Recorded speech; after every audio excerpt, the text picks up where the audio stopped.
अस्सलाम वालेकुम सामीन। 29 जुमाद अल उला और 14 दिसंबर है। ख़बर का उन्वान है गज़ा में 30 यहूदी फ़ौजियों के मारे जाने और ज़ख्मी होने की खबर मिल रही है। अभी तक चंद ट्वीट अकाउंट्स पर यह खबर आई है।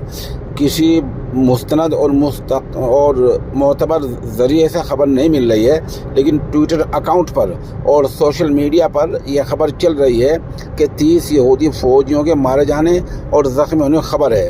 बहरहाल गज़ा में अगर ऐसा हो जाता है तो एक हमास की बड़ी कामयाबी समझी जाएगी।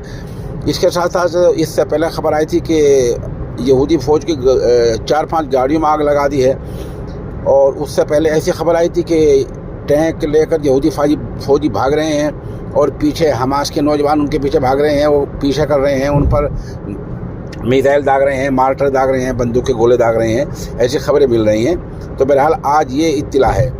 आप हमारे साथ बन रहे हैं। हम इंशाल्लाह शाम को यानी रात को सोने से पहले गज़ा में क्या हुआ, हमास ने क्या किया, इसराइली फ़ौज ने क्या किया, इस पर हम एक मुकम्मल रिपोर्ट पेश करेंगे।